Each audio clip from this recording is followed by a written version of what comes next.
ሰላም ቤተሰብ እንዴት ናችሁ? በያላችሁበት ሰላማችሁ ብዝት ይበልልኝ። አንድ ነገር ልንገራችሁ።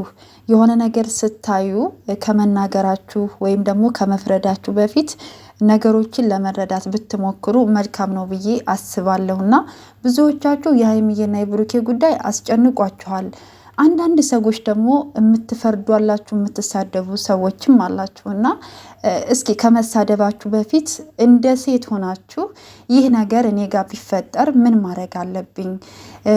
ብሩኬ እንጋባ ብሎ ጥያቄ ያቀረበላት ደግሞ ሀይሚዬ ብሩኬ ላይ እምነት እንዲኖራት ብሩኬ ባሌ ነው ብላ በሙሉ ልቧ እንድታስብ፣ እንዳትጨናነቅ፣ እንዳትጠራጠር እምነት እንዲኖራት ለማድረግ ነው። ይህ ነገር ደግሞ የሆነው ካሉት ፈተናዎችና ችግሮች አንጻር ሀይሚ እየተጠራጠረች ስለሆነ ጥያቄ እየፈጠረባት ስለሆነ ስለዚህ ይህን ደግሞ ባሌ ነው ብለሽ ላረጋግጥልሽ እንጋባ ብሎ ነው ጥያቄ ያቀረበላት። ሰው ሲጨነቅ፣ ሰው ብዙ ፈተና ሲበዛበት፣ ብዙ ውጣ ውረድ ሲበዛበት ብዙ ሀሳቦችን ያመጣል፣ ብዙ ነገሮችን ያስባል። ስለዚህ ካሰባቸው ነገሮች ደግሞ ሀይሚዬ እንድታምነኝ ጥርጣሬ እንዳይገባት እንጋባ፣ ባጭሩ በመዘጋጃ ቤት እንፈራረም፣ ያለውን ነገር ደግሞ በሂደት እናስተካክላለን ብሎ አስቦ ነው የመጣው።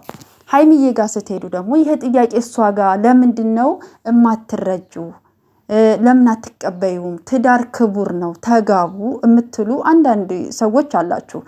የእናንተ መልካም ሀሳብ ነው፣ ግን ደግሞ በእንደዚህ አይነት መንገድ አይደለም። ምክንያቱም ሀይሚዬ በዚህ ጭንቀት ውስጥ ሆና ያልተፈቱላት ጥያቄዎች ከኋላ ተቀምጠው እንጋባ ሲላት እንዴት አድርጋ ነው የምትቀበለው? ህይወት ቀላል ነገር አይደለም። የሆነ ችግሮች ወይም ፈተናዎች ሲበዙባችሁ እነዛን ፈተናዎች ለመሸፈን ብላችሁ በስሜታዊ ነገር ተነሳስታችሁ የማይሆን ህይወት ውስጥ መግባት የለባችሁም። ትዳር ከመግባታችሁ በፊት ችግሮች ተፈተው ያሉ ነገሮች ተስተካክለው ተስማምታችሁ ተደማምጣችሁ አብራችሁ ወስናችሁ በቃ በዚህ ጊዜ በዚህ እለት ነው ማድረግ ያለብን ተባብላችሁ ማድረግ ያለባችሁ ነገር ነው ብዬ ስለማስብ ገባችሁ አይደለ? እና ሀይሚዬም በመልካም ነገር ነው፣ ሌላ ነገር የለም። የሚያስቆጣም የሚያሰድብ ነገር አይደለም። በሴት ቦታ ሆናችሁ ስታስቡት በጣም ከባድ ነው። ገባችሁ? ሀይሚዬ ያልተፈቱላት ጥያቄዎች አሉ፣ ችግሮች አሉ። እነሱ ችግሮች ደግሞ መፈታት አለባቸው። ገባችሁ?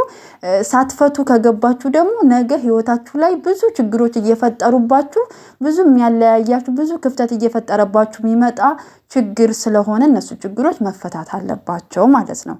እና ሁላችሁም ደግሞ የጨሪቃ ፋሚሊዎች ሁላችሁም ከሀይሚዬና ከብሩኬ ጎን ሁኑላቸው።